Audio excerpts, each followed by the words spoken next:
MashaAllah, a lot of you are really, really thirsty. It's like you guys were like doing jumping jacks while Imam Yassin was talking or something. Like half of the back of the masjid like cleared out as soon as he said go get drinks. So, but still, with that being said, one of the things that I want to do, I understand that there are people that represent different demographics of the community here. So we've got parents here, we've got teenagers, we've got younger kids who are looking like, what are these guys talking about? Right? We have different demographics. I'm going to focus on, and I can't because I don't believe in accommodating everybody, so I'm sorry. Some of you are going to feel extremely left out of this talk. Okay? I'm going to focus on who I think is the most important, which is that age, that early age of the teenage years, when you're just starting to discover, or someone who's going through a really bad relationship right now, or someone who's met the one, right? Now, if I had YouTube to my benefit, to my disposal, I want you guys to go look up a video whenever you get the chance, all right? You don't have to type this in your phone, it's easy. Stop looking for excuses to use your phone. Everyone got the number? If you're typing a really long question, then stop, just wait till the end. Why guys and girls can't be friends? Anybody seen that before? Why guys and girls can't be friends? Okay? It's not an imam, it's not going to be a boring shaykh, okay? It's not going to be a lecture. It's literally a college student, this guy on some campus, I forgot who it was, non-Muslim, who basically went around asking guys and girls if they could be just friends with the opposite gender, right? So all the guys that he was asking, were like, yeah, right, The girls were like, yeah, of course, yeah, I have plenty of guy friends, And then he kind of flips the script and he goes, well, do you think that guy friend of yours would be willing to date you if you were to offer yourself to him? And they're like, yeah, right? So then, point being made, basically, guys and girls cannot be friends. Imam Yassin said it. You have to understand this, especially girls, okay? Those of you who think this way, see, all the guys know it. You guys know this, right? You can make this up and you can try to fool yourself or fool someone else. But girls, trust me, we're men. We're not going to lie to you. Guys and girls cannot be friends. Unless you guys have been neutered, you are not appropriate. You cannot be friends. Okay? Khalas. Case closed. Everyone understands that? Does anyone have any objection to that? Anybody? Alhamdulillah. Now that we've got that out of the way. How many of you watch Nancy Grace? Sisters. Nancy Grace? Guys, Nancy Grace? If you're a guy that watches Nancy Grace, maybe you can be friends with her. What are you trying to make? Alright. So do you all remember the Aisha Khan thing? The girl that disappeared in New Jersey? Right? You guys remember that, right? So Nancy Grace, whenever they were looking for her, Nancy Grace, basically what she does, she's a reporter on CNN, and what they do is they try to find subjects that will, invoke a sense of emotion and things of that sort. So even sometimes topics that aren't really that important, right? And that's what the news does, right? It's like, okay, 500 kids died in Somalia today, but Britney Spears shaved her head, right? And that's headline news. So what she does is she always goes out and she finds the most newsworthy or the things that will keep people's attention. So alhamdulillah, they decided to talk about a Muslim, right? Unfortunately, she wasn't really kidnapped. But they decided to talk about a Muslim sister, right? Who was going through that ordeal. And what she did was she brought her brother, right, on the phone. She had her brother on the phone. And she's really, really, really annoying, all right? I can't stand her. I couldn't stand her before this whole thing happened. But anyway, what she was hinting at was that the girl ran away because she was forced into an arranged marriage, right? That's what she's hinting at. So she's going after her brother, who you can imagine at that moment doesn't feel like dealing with this whole thing, but this is what makes the news, right? This is what makes the news news. Going after her brother and saying, was she in a love marriage or was she in an arranged marriage? Right? And what she was hinting at, she said, was your marriage arranged or was your marriage a love marriage? Right? And essentially he's saying no, he's saying no, I met with my wife a few times before, we got together and then we got married and things of that sort. And then she said, well, here in America, we have love marriages. We get married when we love each other, right? And that's what she was saying. And subhanAllah, the issue here is that our deen, the concepts of our deen, the things that make Islam Islam are consistently under attack. You are consistently being told that your religion is backwards, that your religion is not applicable to you as a 21st century American. You are consistently being given that message. I'm consistently being given that message. We watch movies, we listen to music that gives us that message, right? The people around us give us that message. Sometimes Muslims act that way, right? Because whenever Muslims, start to behave in a very different way, whenever a non-Muslim is in the room, and we become apologetic over our faith. No, we're not terrorists. We don't believe in violence. We don't believe in jihad. There's no such thing as jihad. Who said anything about jihad? There's no such thing as hijab. What are you guys talking about? We're just like you. Let's all just hold hands and sing kumbaya. Let's have an interfaith dialogue, which is really just me trying to be accepted, right? We have kind of accepted this inferiority thing, right? It's an inferiority complex. We think that our deen is inferior. We think that our deen is what makes our countries back home or where our parents came from backwards, right? We think it's Islam. We take, unfortunately, because of our ignorance, the cultural innovations that have been passed down to us. We think Islam is backwards because of those cultural innovations, right? We think the only reason the Muslim world has dictators and has oppressors, and the only reason why they haven't gotten so far with this and this and this and that, is because of Islam. We have an inferiority complex, but Islam is what took a very indecent bunch called the Arabs of the 7th century, okay, and turned them into an ideal civilization. This is not Islamic history, this is history. Turn them into a people of morality, turn them into a people of progress, turn them into a people of decency, right? Turn them into a people of dignity, turn them into a people that gave birth to math, that gave birth to law as we know it today. All of these advancements came from the Muslim world. Medical advancement, right? Even the numbers that we use today, right? All of this came from a people that were barbaric, that were so backwards that Heraclius, whenever he was seeing the dream of the Prophet ﷺ, what did he say to Abu Sufyan? He said, I knew there was a prophet coming, but I didn't think he'd be from you guys. Like, seriously. You are the most backwards people on the face of the earth. And Islam made them human. Islam made them civilized. Islam made them dignified. Right? So that's the first thing. When we say, رَضِينَا بِاللَّهِ رَبَّا وَبِالْإِسْلَامِ دِينًا وَبِمُحَمَّدٍ صَلَّى اللَّهُ عَلَيْهِ وَسَلَّمْ نَبِيًّا وَرَسُولًا, we're pleased with Allah as our Lord, we're pleased with Islam as our deen, we're pleased with the Messenger sallallahu alaihi wasallam as our Prophet. We're making the testimony that we know that this is good for us. Not only are we submitting, not only are we being obedient, we understand that everything that is in the Quran and the Sunnah is better for us. That the Creator knows better than me as a creation, because I'm limited by my senses. I can be fooled by my senses. And let's face it, we're a pretty stupid creation when it comes down to it. You could be sitting on a roller coaster ride and a cardboard box could jump out at you and you'll scream. Right? It's a cardboard box. You know it's a cardboard box when you get on the ride. You know that that's not really, SpongeBob coming to kill you, but you still scream. Why? Your senses. You're limited by your senses. It's a 4D world for us. You're limited by your senses, right? Allah subhanahu wa ta'ala knows what's best for us. So number one, coming to the conclusion that Allah knows what's better for me, and I accept this wholeheartedly, and I understand this is what made a very uncivilized people, a backwards people, civilized in the first place. And as a human being, this is what's going to give me purpose in life. Because subhanAllah, there are so many books that have been written, right? I remember one book, The Hell of a Purposeless Life. The Hell of a Purposeless Life. A life with no purpose. And the fuqaha, the scholars of tazkiyah, they call it Jahim al-Ghurur. The hell of being deceived, of deluding yourself, right? And this is essentially what's happening when we're actually believing that our way is inferior. And let me tell you why, subhanAllah, aside, I appreciate what Imam Yassin did. He brought statistics, right? He didn't just say Quran and Sunnah says this. No, these are statistics. Sometimes we need to be slapped upside the head with those things. And subhanAllah, when it comes to the idea of a love marriage, right? And essentially it's infatuation, as we said.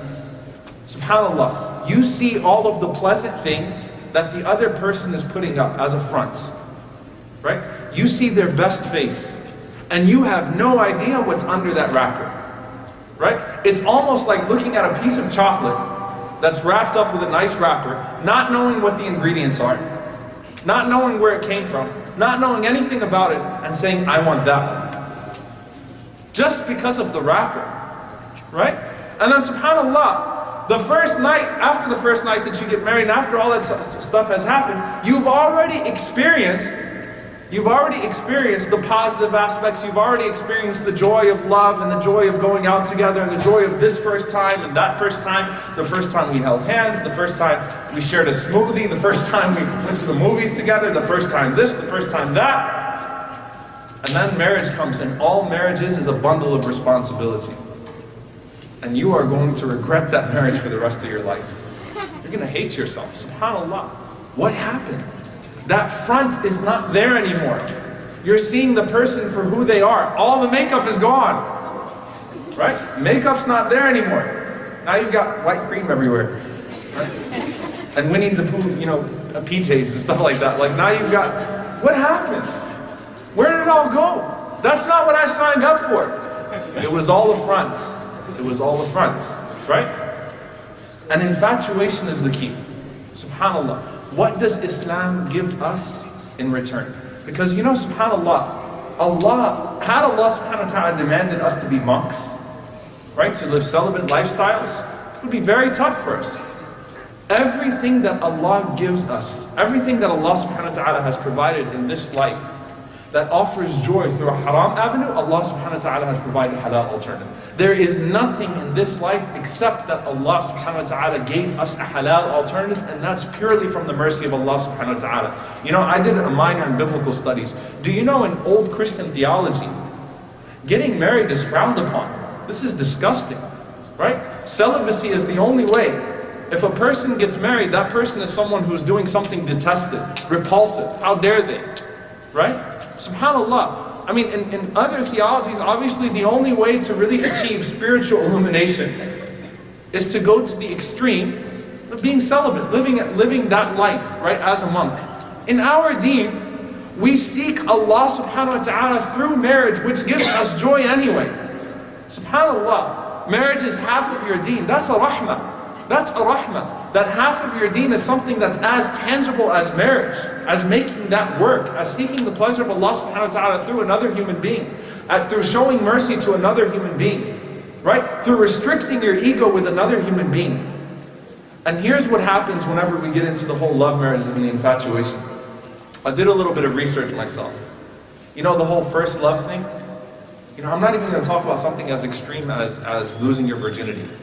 Talking about the concept of your first love. There is a Pittsburgh Sociological Journal, and what the statistic that they have, do you know how many people actually end up marrying their first love? You know how many people actually end up marrying their first love? Anyone want to give me a percentage? 1%. 0.85%. That means if you meet 100 people, 99 of them ended up marrying someone, or if they even got married, right? 100 married people, 99 of them married someone that they did not think they were going to be with. 99 of them fell for it. And you think Allah subhanahu wa ta'ala is giving us something that's hard? Ask the people that have been through relationships. That's a hell, that's Jahim al-Ghurur. To invest yourself emotionally into something that's not even going to give you anything at the end of the day. To tell someone your secrets, to trust somebody, and the extent of the trust, Allah Ta'ala alam, how far it goes sometimes, right? You trust them with your secrets, you trust them, you say, I want to be with you for the rest of my life. You trust them with parts of your body, right? I've had many times, subhanAllah, in my 6 years as being Imam, I retired, alhamdulillah, I hung my thobe up in the masjid. This is all you now. SubhanAllah. So I had so many situations, religious MSA kids that were like all into it, right? And the sister who wears hijab and jilbab says, well, we Skype, and I decided I can take off my hijab in front of him on Skype. I just take off my hijab, because I know I'm going to marry him. I know I'm going to marry him. It never happens. Never happens. Why? Because there's no barakah in it from Allah subhanahu wa ta'ala. It always falls apart. It always falls apart. That's a hell, that's punishment in this world. To go through relationship after relationship after relationship, and every time you get in a relationship, you know what? A piece of you dies. Capacity to love dies. Capacity to trust, a piece of that goes away. Right? Your emotion, all of it, it gets lower and lower and lower and lower. Your expectations, they only rise. Because you're seeing more and more and more flaws. Right? SubhanAllah, you know, when you talk about how detrimental pornography has been on society, why has pornography been so detrimental to society? Why has all this whole, you know, this image that's being shoved down our throats, why is it so detrimental? Because it's not real. It's not reality. And the fact of the matter is whenever you find out that reality is a lot harsher than what it's been made out to be, then it's hell, it's punishment, it's jahim al-ghurur. Consistently going relationship after relationship after relationship, trying to make it work, trying to find a way to make this halal, trying to find a way to get my parents to agree with this.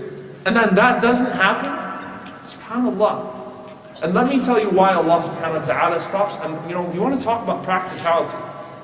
Rasulullah sallallahu alayhi wa sallam said, get married for you can get married for 4 reasons. You get married for a person's wealth, for their status, for their beauty, or for their deen. فَاظْفِرْ بِذَاتِ الدِّينِ تَرِبَتْ يَدَاكَ. Choose deen, or else, you know, may your hands be covered in dust. Meaning, it's permissible. Look, you can get married to a person because you like the way they look. It's halal, but it's not smart. It's not smart. Allah subhanahu wa ta'ala gave you that options from the mu'amalat. From a fiqhi perspective, as long as you fulfill the requirements of marriage from both sides, if you decided to pursue a person for their beauty, it's halal. It's just not wise. It's not smart. Because that's not something that's going to last.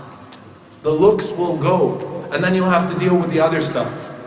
And the other stuff might not be so pleasant. And what Allah subhanahu wa ta'ala is protecting us from is having our rationale slanted, our thinking slanted. No one of you can tell me that dating does not make them biased and does not make them make an uninformed decision. Marriage is a lifetime commitment.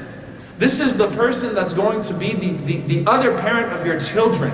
This is the person that's going to come. This is the person you're going to confide in. This is the person when you go through financial difficulty. The economy is only getting worse. And trust me, you will go through financial difficulty at least once in your life. You will. Right? This is the person that you're going to have to lean on for support. This is the person you're going to have to lean on whenever you get betrayed on the outside. And if you're not making a rational and informed decision whenever you get married, then you're just like that person who's basically willing to eat a piece of chocolate just because they like the way the wrapper looks. Right? Allah subhanahu wa ta'ala wants us to make the best decision. Why? And let me tell you what. A lot of times we go into a relationship with the whole halal cover because shaitan deceives us. Shaitan makes things seem halal. Right? At least we're not doing this. At least we're not doing that. But we're going to get married. But we only talk about deen, here and there. SubhanAllah, shaitan deceives us and he deludes us. But let me tell you what happens. Right? Here's what I've dealt with a million times. And I'm sure Imam Yasin will say the same thing. Whenever you say, but I like her for her religion too. She's a religious person. Or he's a good brother, right? It's not just that. But why do you think he's religious, right? Why do you think she's religious? What caused you to have a biased view at this point? Let me tell you something. If you already want to marry someone for other reasons, you will make that person out to be religious, and even if they're not religious. MashaAllah, she's so good. Why is she so good? She listens to Surah Al-Rahman every night. MashaAllah. You ignore all the other stuff. MashaAllah. He's such a good brother. He's so religious. Why is he so religious? MashaAllah, he prays 5 times a day. Sahabi. You'll make him out to be whatever you want him to be because you already want him. Your decision making has been slanted. And you're about to make the most important decision of your life and it's biased and it's crooked. Why? Because you allowed your infatuation to cloud your rationale, your judgments. And Allah subhanahu wa ta'ala does not want us to do that. Essentially, some people say, well, does that mean, we go all for arranged marriages, right? It's funny, whenever the older generation, no offense, I told you I'm targeting one demographic, right? Whenever brothers and sisters brag, beta, I never saw your mother before we got married. Not once. I didn't know how she looked. That's not going to work right now. It's just not going to work. Okay? And it's not the sunnah. It's not from the sunnah. Right? The Prophet ﷺ, he gave permission. You go and you look. Right? Not without hijab. I don't know where we've got this idea now that women can take off their hijab when they're being considered for marriage. Right? SubhanAllah. Not without hijab. You look at the person. Right? You look at their face. You get to know one another. Fine. In a halal way. I'll talk about what that means exactly. Unless I get that 5-minute card or time up. But those things are factors in the marriage. They're factors in the marriage. But what do you look for first? What is the basis for your pursuit of a person? Deen. Right? So essentially, when you want to eat a piece of chocolate, does anyone have a piece of chocolate here? I need a demonstration. Or a piece of gum? MashaAllah. I'm keeping it, by the way. I'll save the Butterfinger for you. Kit Kat. If I don't know what a Kit Kat is, if I just got off of a boat from somewhere else in the world and they didn't have Kit Kats there, that's a really backwards country if they didn't have Kit Kats. What's the first thing I want to know about this? The ingredients. What is it? What is it made of? Right? Is it chocolate? Is it hard candy? My teeth can't handle hard candy. I'm not a big fan of caramel. Is it white chocolate? What is it? Milky Way? What is it? Milk? What is it? The first thing you want to know are the ingredients. The ingredients are something that you look for. And you know what? That's going to lead you to the next step. Where did it come from? Where was it manufactured? Look, let me tell you guys a secret about chocolate. It comes from Switzerland. It's awesome. And England. What? And England. And England? No. I wasn't very impressed with the food thing. I was just in the UK last week. They were giving me a hard time over my American accent. It's like, subhanAllah, I don't know how you adapted here, man, when it comes to because everything I would say there turned out to be funny. When I got to the airport, I was calling the brothers and I said that I'm wearing khaki pants and a brown sweater. They just bust out laughing. I'm like, why are you guys laughing? And apparently pants over there means underwear. They say trousers. So if you ever hear Imam Yassin say trousers, that's why. Everything was funny over there. First, you want to know the ingredients. You pursue on the basis of what it's made of. That's what Allah subhanahu wa ta'ala has given to us. Pursue on the basis of deen. Not that every single person who has deen is going to be compatible with you, but the basis of your looking at a person in the first place is deen, what it's made of. Then you want to know where it came from.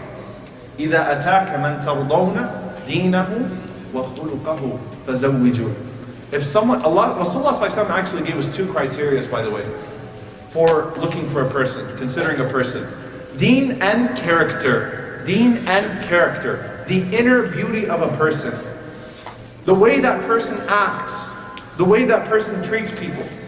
Right? All of that is considered in khuluq, because you know what? There are people that have religion, they wear religion on their sleeves, but their character is terrible. They have no character whatsoever. They're rude, they don't smile at people, they're shady with their business practices. And the Prophet ﷺ, when he was asked about the woman who was rough with her neighbors, who was abusive towards her neighbor, was verbally abusive towards her neighbors, but she prayed, right? She was doing salah, she was doing zakah, she was doing all the outward rituals. What did the Prophet ﷺ say about her? What did he say? Somebody tell me. Sahaba asked the Prophet ﷺ, there's a woman who prays, she did all that stuff, but she was abusive towards her neighbors. What did the Prophet ﷺ say about her? Imam Yassin can't answer. He's not going to bail you out. What did he say? Come on. Yes. Hiya finnar, right? We all know that she's in hellfire part. Usually, even the adults will say she's in hellfire. But the Prophet ﷺ said something else. The Prophet ﷺ said, La khayra fiha hiya finnar. She has no good inside of her. She is devoid of spirituality on the inside. She's in the hellfire. Meaning what? Khuluq, the inner beauty of a person, translates to how they deal with the people. Right? So you look towards their deen, you look towards their character. Then is it important to consider beauty? Is it important to consider physical attraction? Yes, it is. It's not haram. The Prophet ﷺ would not have given permission to look. These were Sahaba, these were the greatest men, this was the greatest generation. Why? Because if I'm not physically, I'm not saying that that person has to be, what I've been looking at, in terms of billboards and in terms of what I've been seeing on yahoo.com whenever I log, whatever. I'm not saying she has to look like that, right? And by the way, let me tell you something. People who are picky with looks end up marrying someone that totally is below their standards. Like 10 years later, once they start balding and getting fat, then all of a sudden the standards have gone down, right? Standards are not there anymore. So I'm not talking about being too picky, but I'm talking about minimal physical attraction, something that will help me to lower my gaze. That's practicality. Allah subhanahu wa ta'ala gives us that, right? I need someone that's going to help me lower my gaze. I need to look towards someone that will help me lower my gaze. That's fine.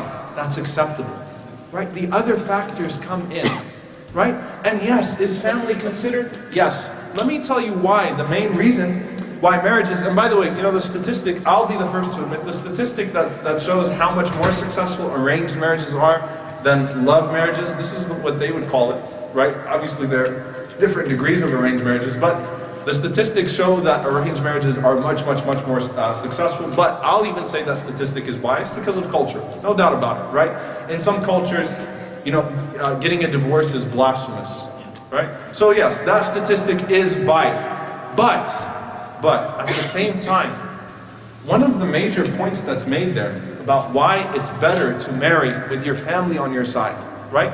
Where there's agreement between the families, where there's a sense of sakina, where the environment is tranquil and peaceful, is because whenever you have problems in your marriage, you will have problems in your marriage, who are you going to go to for support? You're going to go towards your family.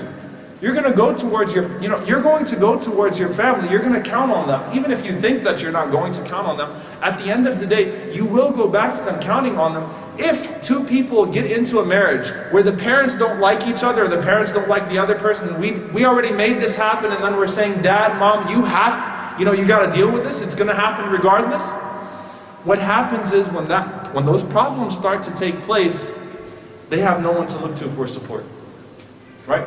The external environment is actually pushing them to separate, right?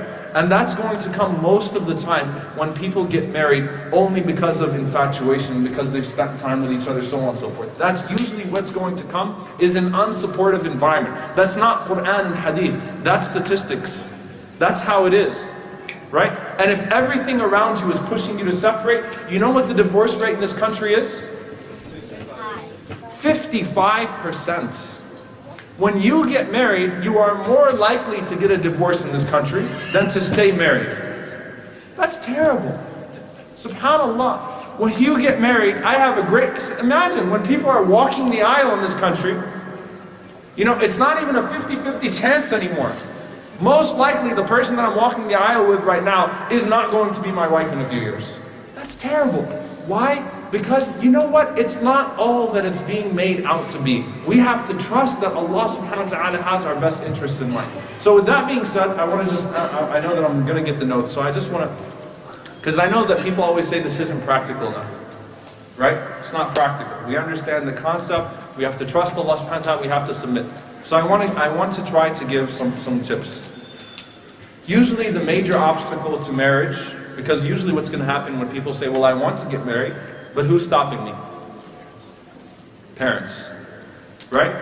And to all of the parents here, I will address you directly now. Do not expect your kids to stay away from haram when you're making halal so hard, and haram is so easy to them. Do not expect them to stay away from haram. SubhanAllah, the scholars have emphasized, both past and present, the importance of helping people to get married. SubhanAllah. I remember Imam Ibn Uthaymeen rahimahullah ta'ala even was talking about, the priority in zakah. The priority in zakah. Give charity to a poor person who's having trouble getting married. Help these people get married. So that's a priority in this day and age because of the incredible amount of fitna around us. Right? Haram is so easy. Don't make halal hard. It's just, we're just not living in a society anymore Or even if you go to these websites, right? And it's like, subhanAllah, you look at the demands, right? 30-year-old dermatologist, seeking, 32-year-old dermatologist from Hyderabad or from Gujarat or from whatever it is, or from Ramallah or whatever it is, whose grandfather rode a donkey with my grandfather or something like that. Seriously? And then you say you're not racist, and then subhanAllah, whenever the time comes, whenever someone comes who has deen, who has khuluq, who's compatible, right? Well, they're not from our family, they're not from our race, they're not from our tribe, they're from a different country. Oh, don't you know, all of these people are like this, all of those people are like that. That's satanic, subhanAllah. And you wonder why your children are not motivated towards doing things the halal way. So parents, make sure that you're supportive. Even if you are not, I'm not even going to pay attention to this. Even if you're not in agreement with that person, right? Even if your kid comes up to you at 18 years old and says, Mom, Dad, I want to get married, even if it's not realistic at that point, at least show some support. At least say, okay, we're going to help you inshallah. Just get through this much, and I don't mean get through med school and residency and then get a job for 2 years, right? It's unrealistic, I'm sorry. Get through this much, then inshallah, we'll help you. We will help you. We'll support you. SubhanAllah. At least show them support. Show them that I'm in your corner, that I want to help you. I understand this is an obligation and I'm going to be on your side, because it makes the youth very, very, very hopeless when they get just a flat no from their parents. So we have to support our youth, inshallah ta'ala, in getting married. And yes, getting married young is from the sunnah. Getting married young is from the sunnah. Rasulullah sallallahu alaihi wasallam said, the person who gets married to protect themselves has a right upon Allah subhanahu wa ta'ala to be supported. Allah subhanahu wa ta'ala is not a $500,000 making, doctor somewhere. Allah subhanahu wa ta'ala is the creator of the universe. And the person who tries to protect themselves for the sake of Allah subhanahu wa ta'ala and goes out, to seeking marriage the halal way, Allah subhanahu wa ta'ala has guaranteed them that He will help them. So we have to trust Allah subhanahu wa ta'ala also as parents. We also have to have our trust in Allah subhanahu wa ta'ala. Now on the flip side of that, I remember Shaykh Abdul Bari Yahya just recently, he posted something on his Facebook that was really, really interesting. But he said basically, if your mom is still folding your bed sheets and still doing everything for you, then don't expect to just get a wife who's basically going to replace your mom. You have to also show that you're responsible enough, inshallah, that you're making steps towards that you're motivated, that you're on your way to trying to become financially independent, so on and so forth. Okay? Make that way. Fine. Now, let's say that the parents are not agreeing to the person that you want. Alright? There are plenty of fish in the sea. Seriously. There are plenty of hijabis in the masjid. There are plenty of thobes in the masjid. Plenty of fish in the sea. Now, if it's a situation where this is a person that is truly, subhanAllah, who's really at a different level, seek the counsel of the mashayikh, seek the counsel of the imams. Try to get people involved. Make his life a little bit harder. Give him more work. Seriously, let me tell you why. In many communities, when I say that, I feel guilty because the first thing that's going to come back to me is that people are going to say, we don't have imams in this community. Dallas is blessed. Dallas is blessed. MashaAllah. There's imams everywhere. Use those imams. Use those counselors. Get other people involved. Fine. And at the same time, you pray istikhara. This is the biggest decision in your life. You pray istikhara. And when you pray istikhara, please don't expect a dream to come. And if you see a dream, you've been thinking about that person anyway. It's not the answer to your istikhara. Alright? If you prayed istikhara and then mashallah you saw him you saw your knight in shining armor, it's just because you were thinking about him. It's not istikhara. Istikhara, you're essentially asking Allah subhanahu wa ta'ala, if this is good for me, make it easier for me. If it's bad for me, put obstacles between me and it. Simple as that. Right? Trust Allah subhanahu wa ta'ala with that. Sometimes people come to me and they say, I want to pray istikhara. How do I pray istikhara? Then when I tell them what istikhara is, they're like, can I just make dua to Allah subhanahu wa ta'ala to give me that person? So basically you're saying, whether it's a good move or not, I still want that one. Even if it's good or bad. Trust Allah subhanahu wa ta'ala. Pray istikhara. And do not, listen to me very carefully. Sometimes you will be justified in doing this in the sense, sometimes you will find someone who's compatible, but your families are not agreeing. You don't understand how important families getting along is to our marriages. You have no idea, subhanAllah. It is that important, it's that crucial, right? And do not sacrifice a relationship that started with your existence on this earth for a person that you've known for 2-3 months. Seriously, don't sacrifice a relationship for 20, 25, 30 years for a person that you've known for 2, 3, 4 months. You cannot be willing to throw that out of the door. You can't, right? If your parents are unjustified, and really, there are not many options, get someone else involved, try to reason with them, try to bring them, inshallah ta'ala, try to bring them to agree to that. But then, just make sure you are not going to be one of those people who comes and says, well, in this school of thought, I don't need a wali. Come on. Don't play that game. Don't play that game. Or, technically speaking, I don't need my dad to agree. I don't need my mom to agree. Right? Don't do that. Don't throw away those relationships.